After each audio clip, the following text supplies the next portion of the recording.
Alors, comment choisir votre CRM? Écoutez, il y en a une quarantaine ou une cinquantaine sur le marché à peu près. Ce sont toutes des machines performantes. Par contre, elles ont des qualités, des inconvénients. L'inconvénient étant très souvent que ce sont des choses qui sont performantes mais trop complexes à utiliser ou pas agréables à utiliser pour les vendeurs. Donc, on va vous présenter les différentes solutions qui existent, du moins les principales solutions qui existent sur le marché avec leurs avantages et inconvénients. On n'ira pas forcément dans le détail de chacun des logiciels parce que sinon il faudrait plusieurs heures pour chacun d'entre eux, mais tentez de vous donner un aperçu général qui vous aidera dans votre choix. Alors les défauts habituels qui sont donnés pour les CRM, c'est trop lourd, c'est trop lent, c'est trop compliqué. Ça a été conçu par des informaticiens et c'est effectivement malheureusement trop souvent le cas. C'est trop compliqué, donc c'est mal rempli. Et puis comme disent les Anglais, garbage in, garbage out. Si c'est mal rempli, ben un CRM ne sert à rien. On passe plus de temps à remplir le CRM qu'à travailler. Alors on passe plus de temps à rentrer les données qu'à vendre. Donc très souvent ce sont des outils performants, mais lourds et difficiles à utiliser par les vendeurs qui s'en plaignent. Donc à partir de là, on va tenter de vous présenter le point de vue vendeur, puisque normalement c'est pour ça qu'est fait un CRM, c'est pour servir le client et pour vendre. Puis à partir de là, vous pourrez faire vos propres jugements et décisions. Le plus simple, le plus pratique, c'est très clair que c'est Action Client, qui est spécifiquement orienté sur la vente, la prospection, le service à la clientèle, avec volontairement des fonctions qui n'ont pas été utilisées. Et certains disent ah oui, mais il manque ceci, il manque cela. Non, c'est volontaire. La raison, c'est que on veut se concentrer sur les 90% des clients les plus importants et non pas sur les cas d'école, les cas spéciaux qui peuvent être traités en dehors de ça. En l'occurrence, on ne veut pas que 1 ou 2% bloquent ou gênent l'ensemble des autres, du moins des vendeurs pour les autres clients. Zoos CRM également, qui est considéré comme user-friendly par beaucoup de vendeurs. Ensuite, Salesforce, qui est considéré comme le plus gros, et qui est même pas considéré, qui est le plus gros sur le marché de la vente actuellement. Avec avantage, c'est que oui, ça couvre quasiment tous les cas de figure, mais l'inconvénient, c'est que tous les vendeurs que j'ai vus qui l'utilisaient s'en plaignaient. HubSpot, qui est un peu différent, avec 84% Dynamics 365, qui est sans doute la machine, d'après ce qu'on m'a dit, qui est la plus costaud, la plus performante, mais également quelquefois la plus lourde. Et enfin, SAP. SAP, ce sont de très très belles mécaniques, mais qui dit SAP dit très souvent lourdeur, au moins au niveau de l'installation. Et pour une PME, ce n'est pas forcément l'idéal, SAP. Une fois que c'est mis en place, ça va, mais bon, ce n'est pas un outil ni facile, ni simple, ni gratuit. Alors ensuite, je vais vous présenter les différents système, pourrait-on dire. Tout d'abord, Action Client, donc les avantages et caractéristiques, c'est que c'est simple. C'était conçu par et pour des vendeurs. C'est le meilleur outil qu'il peut y avoir en termes de vente. C'est amusant à utiliser et c'est adoré par les vendeurs. Ça, c'est pour les avantages. Les inconvénients, effectivement, il y a peu d'adaptation. Pourquoi? Parce que l'objectif est de garder les choses simples, surtout pour les PME, les vendeurs autonomes ou indépendants, ceux qui commencent une start-up.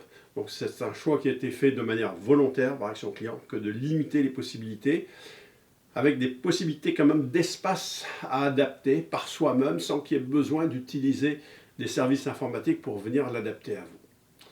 Donc Action Client. Salesforce, le plus gros, c'est une plateforme qui est évolutive, c'est ce qu'on voit le plus souvent. L'inconvénient, c'est la complexité, comme je le dis, la majorité des vendeurs que je vois s'en plaignent. Je n'ai pas dit des directeurs de vente. Les directeurs de vente aiment beaucoup généralement Salesforce parce qu'ils font des tonnes de rapports. Vous pouvez avoir présenté ça sous forme de bâton, sous forme de fromage, avec des couleurs. Il y a possibilité de voir les résultats de l'équipe, les résultats individuels, la prospection, le nombre d'appels passés, le nombre d'appels obtenus. Éventuellement, vous pouvez avoir le taux de closing. Vous pouvez quasiment tout y retrouver, l'évolution dans le temps. Donc énormément de choses. Pour l'utiliser moi-même avec certains de mes clients, eh bien c'est merveilleux quand on voit ça, puisqu'on voit tous ces chiffres-là, on dit mais on a tout, en tant que directeur des ventes, c'est tout. On a tout. Mais qu'est-ce qu'on a en fait? La représentation de ce que les vendeurs ont mis. Et quand les vendeurs trouvent ça trop compliqué comme c'est le cas, eh ben, ils mettent les chiffres qu'ils ont envie de mettre. Donc on a très belle représentation de choses qui ne sont pas toujours forcément réelles. Alors, vous allez me dire, c'est le directeur des ventes qui doit s'occuper de gérer ça. Ben oui, mais les directeurs de vente se plaignent que les vendeurs ne les remplissent pas. Et pourquoi les vendeurs ne les remplissent pas? Ben parce que très souvent c'est trop long et trop compliqué à faire. Alors, ce qui s'applique pour Salesforce, ça s'applique également pour nombre d'autres CRM, puisque si on ne met pas les bons chiffres dedans, ils vont faire de belles représentations de choses qui sont fausses. Microsoft Dynamics, c'est toute une gamme de logiciels. Moi, Dynamics n'est pas utilisé, mais ceux qui l'utilisent disent que Salesforce, à côté, c'est un jouet d'enfant comparé à Dynamics. Quand on voit que Salesforce n'est pas forcément si simple que ça, on se pose des questions sur Dynamics. Cela étant, c'est le système des plus grandes entreprises, les entreprises qui sont très souvent les plus riches, ce qui ne veut pas dire que forcément ce soit les meilleurs systèmes, mais bon. Et puis, je dirais que oui, c'est plus compliqué que Salesforce, d'après ce que disent beaucoup, mais d'un autre côté, une entreprise customise ça, donc elle adapte ça à elle-même, et donc elle peut simplifier les choses comme complexifier les choses. Donc, il est fort possible que les systèmes très complexes de Dynamics, ce soit tout simplement que le logiciel a été compliqué par l'entreprise cliente. Comme je vous ai dit très souvent, les informaticiens veulent couvrir tous les cas de figure. Alors qu'au contraire, un vendeur va s'occuper de ses clients les plus importants. Et les cas de figure spécifiques, soit il ne les traitera pas, soit sinon il les traitera de manière, qu'est-ce que j'allais dire, avec un bout de papier ou avec une case spéciale pour les cas difficiles. Alors, ensuite, vous avez Sugar CRM, qui simplifie la gestion des processus de vente compliqués. Ça, c'est pour les caractéristiques. Les avantages, flexibilité du paramétrage sur de nombreux supports. Les inconvénients, qui dit beaucoup de paramétrage, dit possibilité que ce soit devienne très complexe, surtout installé au départ, et possibilité d'en faire un outil encore plus complexe que ce qui n'était là au départ également. HubSpot est basé sur la centralisation des données des relations clients. Il propose des cours, donc ça c'est pour les avantages, et des certificats pour l'utilisation du système. Et là, je pense que vous avez tout de suite vu le point faible, c'est que si on propose des cours et des certificats pour l'utilisation du système, c'est qu'il est complexe. Normalement, moi j'estime qu'un vendeur ne devrait même pas avoir à apprendre à se servir d'un CRM, ou ça ne devrait pas prendre plus d'une demi-heure à peu près, parce que ça devrait être intuitif. Donc, d'une part, ça veut dire que la formation, ce qui dit formation dit complexité, ça veut dire également un contrôle du système par le fournisseur, et il est quelquefois difficile également d'en modifier les matrices. Cela étant, c'est un des logiciels qui est une des figures de proue du marché actuellement. Zoho, on en a parlé tout à l'heure, c'est une solution qui est complète, qui couvre toutes les phases de la relation client. Il est bien aimé par un certain nombre de directeurs des ventes, encore une fois de plus. Il automatise les tâches répétitives comme par exemple la collecte des données des clients, et ça c'est un point fort. Un CRM est là pour alléger le travail des vendeurs et non le contraire. Par contre, il y a énormément d'applications qui sont possibles, pas de méthode de qualification des prospects non plus, et la qualification des prospects est là. Comment dire ça? Oui, la qualification c'est un terme technique, alors je vais vous l'expliquer. C'est qu'un prospect passe de prospect à client, de client avec proposition. Il y a un certain nombre d'étapes dans la vente. Il est bien de respecter ces étapes-là. Un prospect, ce n'est pas la même chose qu'un client. Un client, ce n'est pas la même chose qu'un client à qui on a fait une proposition. Donc, voilà pour Zoho. Comme je dis, l'évolution d'un client, c'est un concept clé et de base dans la vente. Maintenant, il y a Pipedrive, également connu. C'est un CRM permettant le suivi facile des ventes et des résultats. Une fois de plus, ça c'est un avantage pour le directeur des ventes. Autres avantages, c'est l'application mobile, beaucoup d'intégrations qui sont possibles. Par contre, pas de possibilité d'envoyer des devis, pas de facturation possible. Donc il y a beaucoup d'intégrations possibles, mais ça ne contient pas la partie facturation. Cela étant, de mon point de vue de vendeur, on peut tout à fait faire une séparation entre les deux. D'une part, il y a le côté vente, sollicitation, relation client. Puis si le système de facturation est fait séparément, moi je ne vois absolument aucun problème. On peut intégrer les deux, mais ce n'est pas forcément nécessaire du tout. Monday Sales, maintenant, c'est la gestion de la relation client et du processus de vente. Contrairement à ce qu'on disait de Zoho, eh bien Monday Sales travaille sur le processus de vente et détaille les différentes étapes du processus de vente. Ça permet l'automatisation de certaines tâches. Par contre, quand vous avez trop de possibilités de modification, ben, ça peut là encore devenir complexe. Et puis une chose qu'il faut savoir également, c'est que la relation du processus de l'évolution du client, c'est bien à condition que ça reste simple. À mon avis, il faut faire 3 distinctions. Donc les listes de clients que vous avez en réserve, les prospects qui deviennent clients, les clients à qui on fait des propositions, et puis normalement, eh ben, il y a une vente, ou alors sinon on repart au point de départ. Il n'est pas nécessaire d'avoir 10 étapes d'évolution dans la vente, sauf dans certaines ventes de processus longs et compliqués. Par exemple, la vente de systèmes informatiques à des grosses entreprises. Je caricature, mais la vente d'avions, de centrales nucléaires, là, il y a un certain nombre d'étapes et de processus, du moins d'étapes, oui, et de processus. Et il est bien d'avoir un système de suivi des ventes long pour savoir où on en est. Mais ça concerne très peu de domaines. Et c'est très rare que ce soit utilisé. La majorité des cas, pour les PME, on n'en est pas à des processus qui durent des mois ou des années quelquefois pour faire une vente. Nutshell, donc c'est une gestion des leads par équipe et pour équipe, inbound et outbound. Alors les leads, ce sont vous savez, des prospects à qui on a parlé, qui ne sont pas encore clients, ou des clients qui sont prospects parce qu'on veut leur faire des propositions, mais on n'est pas encore arrivé à terme. Donc voilà, l'avantage c'est que ça propose un suivi facile des opportunités d'affaires et ça c'est clé, le suivi c'est clé dans la vente, point de suivi, point de salut. Inconvénient, c'est fonctionnalités très limitées par rapport à d'autres CRM. Mais je vais faire le défenseur de ça, je préfère toujours avoir moins de fonctionnalités, un outil plus simple et plus efficace que toutes les fonctionnalités et un enfer à suivre. Alors, FreshSales, c'est un CRM qui a été conçu pour les équipes numériques. C'est très bien accepté par les vendeurs de solutions numériques. Manifestement, c'est un outil qui a dû être fait suite à la demande d'un client qui était dans le numérique. Et le fournisseur, le créateur de logiciels, en a profité pour le distribuer donc à tout le monde. C'est très bien, mais c'est très spécialisé uniquement dans le numérique.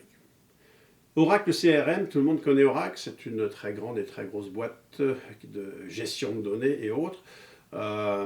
Écoutez, c'est basé surtout sur la facturation et le paiement des fournisseurs. Oracle est spécialisé dans les grosses entreprises et dans tout ce qui est système de gestion. Mais vous voyez, c'est plus un système de gestion qu'un système de vente facile et souple pour les vendeurs. Alors, je ne dis pas que ce ne soit pas pertinent ou nécessaire, mais par contre, ce n'est pas vraiment focalisé sur la vente simple, facile et rapide, mais ça peut aider pour des tonnes d'autres choses. Donc, ça permet d'optimiser les tâches de manière adaptable.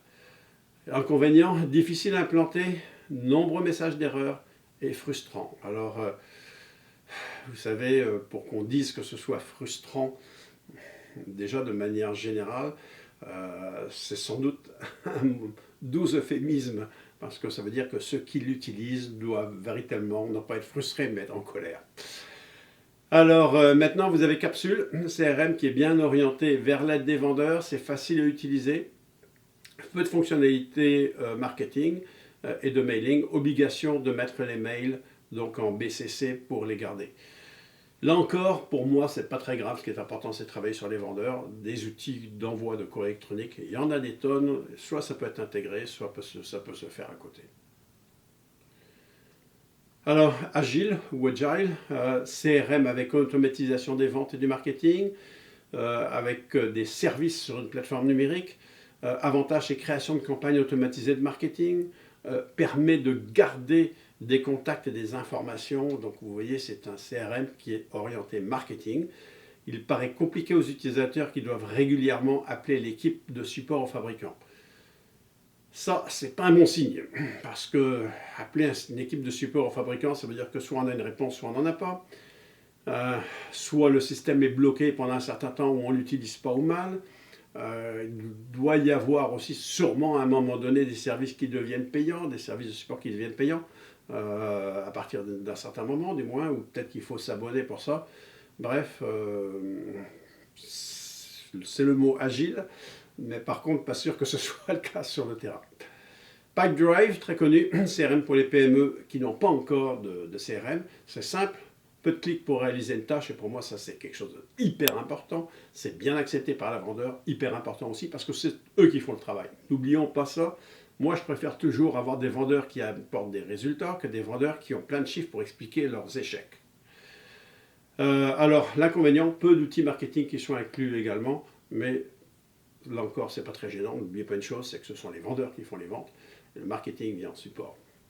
Team Leader, c'est un outil qui est complet de gestion. Donc, avantage, c'est que la vente est divisée en phases, ce qui peut être utile surtout pour les ventes longues. Par contre, avantage, inconvénient, c'est que ces phases de la vente-là peuvent être différentes selon le type d'entreprise dans lequel vous êtes. Donc si ça correspond à vos phases de la vente, c'est très bien. Si vous pouvez les customiser également, c'est très bien, mais ça demande du travail. Sinon, ce sera à côté de la plaque. Alors Centrix, c'est un CRM qui est fait au Canada. C'est facile à utiliser. Par contre, ça manque de statistiques clés. Mais une fois de plus, je préfère que ce soit un outil efficace qu'un outil qui produise des statistiques. Vous avez Argonaut, c'est un système qui est français, avec une combinaison de ERP et CRM. Alors, CRM, vous savez qu'est-ce que c'est, Customer Relationship Management, donc gestion de la relation client. L'ERP, c'est pour l'ensemble des données de l'entreprise. C'est très bien pour un gestionnaire, c'est très bien pour un président, l'ERP, parce qu'il peut avoir toutes les données, etc. Mais alors, quand on parle de vente, ça fait peur, parce que l'ERP, ça veut dire que tout est connecté, que le système est sans doute lourd et compliqué. Alors, cela étant, Axonaut est souvent présent dans les PME, ce qui est quand même un bon signe. Par contre, ça nécessite du temps pour comprendre toutes les fonctionnalités. Un ERP, c'est très bien dans une entreprise. Et vous savez, les agents de relations clientèle, les représentants, les vendeurs, etc., ce n'est pas forcément des gens qui aiment bien rentrer dans la compréhension de fonctionnalités complexes. Ils aiment bien avoir un outil facile et pratique. Uday, c'est un système français également, contrairement à ce que son nom l'indique, qui permet de centraliser l'ensemble des données. Ça s'adapte aux différents métiers et c'est paramétrable. Mais par contre, ce n'est pas un logiciel qui est très répandu. Maintenant, écoutez, ce n'est pas parce qu'il n'est pas répandu maintenant qu'il ne le sera pas par la suite. Alors, vous avez Divalto Wivi qui, en fait, c'est une gestion de la relation client également. C'est français, c'est complet. De la prospection au service après-vente. Et d'ailleurs, au moment où j'enregistre cette vidéo-là, quand on écoute les télévisions françaises, eh bien, il y a de la publicité pour Divalto. Ce qui est assez intéressant, ça veut dire qu'ils visent non seulement le marché de la grande entreprise, mais également le grand public. En l'occurrence, à défaut de grand public, les travailleurs indépendants ou les petites entreprises. Donc ça s'adresse à tout le monde, directeur, représentant, vendeur, agent de service à clientèle. Par contre, le système de vente fait qu'il n'y a pas de support en ligne. Donc il faut que ça fonctionne, que vous le compreniez ou que vous connaissiez quelqu'un qui puisse vous aider. Teamgate, c'est un CRM qui inclut plusieurs logiciels qui existent déjà. C'est avantage, une belle interface, facile à utiliser. Par contre, en termes d'inconvénients, difficile de changer les filtres du tableau de bord, difficile de l'utiliser pour la gestion de projet. Vous allez me dire, gestion de projet, c'est pas dans la vente, donc c'est pas très grave. Par contre, si vous ne pouvez pas changer les filtres pour sélectionner les choses facilement, ce ne sera pas l'idéal. InsightList, CRM de gestion de projet intégré. Avantage, c'est conçu pour être en contact pour intégrer vos contacts et vos clients. Inconvénient, c'est cher et c'est complexe à installer. Ça, quand j'entends le mot complexe pour des logiciels qui sont déjà en général complexes, ça me fait toujours peur. Alors que choisir? Eh bien, je vous dirais, privilégier quelque chose qui soit simple et pratique, surtout si vous êtes une petite entreprise, un travailleur autonome ou indépendant, et même si vous êtes une grande entreprise. Ce n'est pas parce que vous êtes une grande entreprise que vous devriez avoir des outils lourds et compliqués. Ça devrait être convivial, surtout pour les utilisateurs et les vendeurs. Un CRM qui soit à votre service et non le contraire. Un CRM qui fasse ce que vous voulez, qui maximise votre temps de travail. C'est ça qui est important. Pourquoi? Pour vous permettre d'être meilleur et plus rapide que vos concurrents. Ce que vous voulez, c'est bien faire votre travail. C'est un outil qui doit être là pour vous aider et non pas vous pour aider l'outil. Et l'idéal, c'est de trouver un logiciel comme Action Client qui a été conçu par des vendeurs et pour des vendeurs. Là-dessus, je vous souhaite de faire un bon choix, de trouver le meilleur outil pour vous.